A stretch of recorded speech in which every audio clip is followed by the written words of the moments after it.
Well, we're at that stage. Yeah, are we swapping tonight? Have a swap of each other's cigars just to see if there's differences between the two. Usually there's something, whether it's the draw or whether it's the flavour. Something, that's usually something, minor or major. Or whether it's Steve's aftershave lingering. No, no, the aftershave. Somebody's pick it up, Don't guys. do the aftershave anymore. No, the aftershave. Ruins the whole. We're doing something different, so we're just going to get the purity of it as opposed to the background of Yeah. Old Spice and Old Spice, that's what it was. Old Spice. No ginger spice or... Old Spice for an old fella. Right away, although Billy chopped a little bit more off his cap than me, mine's is a slightly easier draw than this one. Big times easier draw. That's weird. And we did the old blindfolded choose which hand, which cigar you want to take, so, you know, and usually he ends up picking the one that's slightly tighter, weird, more compact. Same flavours, definitely all the same flavours there.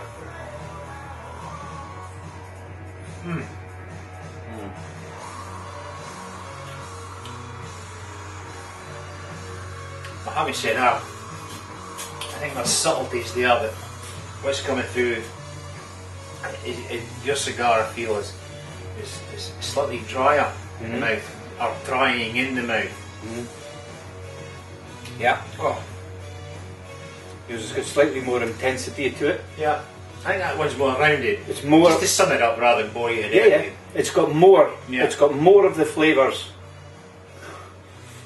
Sorry, It's got exactly the same flavours, but it's got more of them and they linger longer.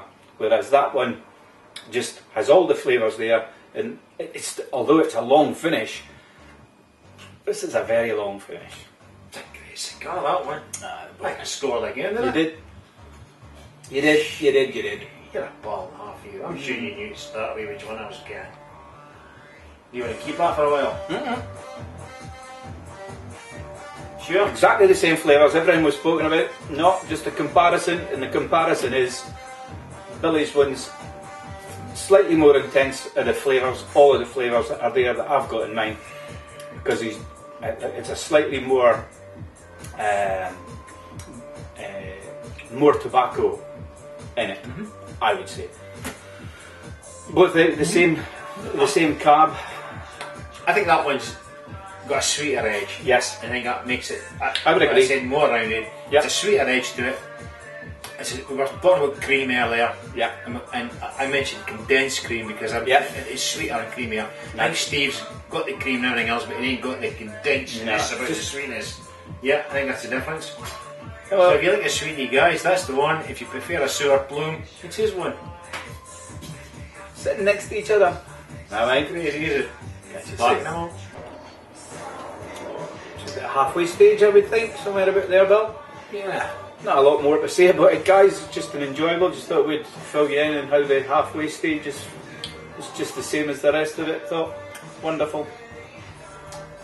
I'm going to sum it up in a nutshell, if you forgive where I'm coming from.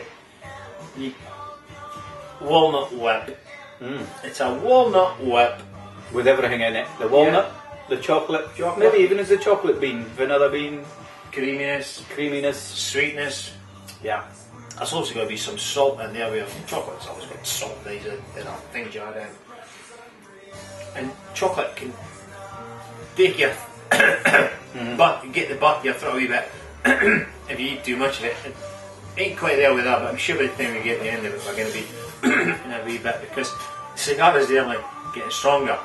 It started off probably mild, I would think, in the first 5 minutes. It was quite a mild cigar. Developed into medium fairly quick, and now it's getting strong. So the flavours are getting a bit more intense. Delightful, So isn't it? it's a Grand Cru of the walnut world, or the walnut pit world. I suppose it's supposed to, as you say, the Grand Cru is a great word. It's a Grand Cru is supposed to be of the cigar world as well, anyway. So If it was a walnut whip, it'd be a Grand Cru walnut. it's hitting it. Yeah. It's hitting the spot that it should be anyway. This one's certainly working. So see you in another 5, 10, whatever it takes us. We'll be back again. No more to add. Enjoy. Our time. And now for a cheesy moment. A slightly cheesy moment. We're just going to give this cheese a brie that we've opened. Well, I tasted it at the weekend, and we'll have to mention it. Highland brie. So it's a soft, creamy brie from the Stones of Tain. Cheesemakers since the 1950s. Absolutely gorgeous. Got this from Asda. Highland brie, Highland Fine Cheeses Limited. In Tain, in Inverness Shire, I think, somewhere up there, or other side of it. Absolutely gorgeous. Get your hands on that, guys, from Asda that I got it. £1. That's all it was as well. Oh, beautiful. Absolutely stunning cheese. And we hadn't had any vlogger smoking a cigar, so it has no influence whatsoever in our tasting notes. We're just finishing the cigar along with our nibbles and our sherry, and see how we go with that. But worth mentioning, cheese, big time. Big cheese. Big cheese, cheesy moment.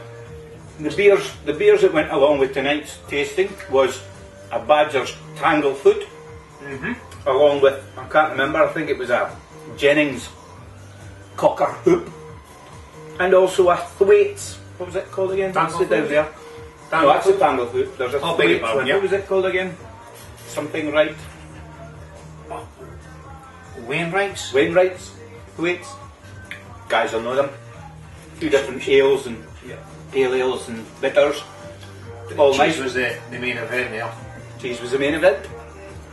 Behind the cigar, of course. A cheesy moment is finished. We'll come back for another cheesy moment another day.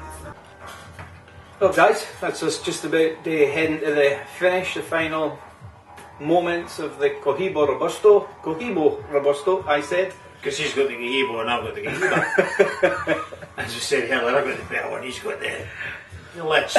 It is a Cohiba Robusto, but Cohiba... Bill has a good one, so the Cohiba is a good less good one. Cohiba. So have I actually. Is that the cigar effect? Got frogs running everywhere. Our Cohiba, whichever way you want to say it. He's a nafa man, isn't he? I still got away with it once. Non-PC, as you might say sometimes, but never mind. Final thoughts on it. My personal thoughts are absolutely wonderful cigar.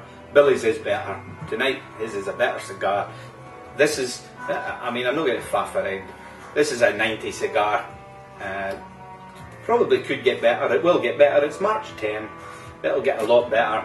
Billy's, because I've tasted it a couple of times, I'd probably put his at 92, 93 cigar. Again, it's going to get better. Not loads, it's just going to be good. I'm working, you Steve. He's working. That's my final thoughts on it, Bill. You give your final thoughts. Oh, you took words right out of my mouth. Excuse me. Anyway. Notes. Notes? Pound notes. We do like feedback, but... Yeah. But I did mention earlier about a wee bit of history of the cigar brand, and I wasn't quite sure, but I did have a wee look in my telling bone, you know. Research. Yeah. So the Cohiba, or the Cohiba, was introduced in 1968, but marketed widely in 1982. Okay. And the Robusto was introduced in 1989.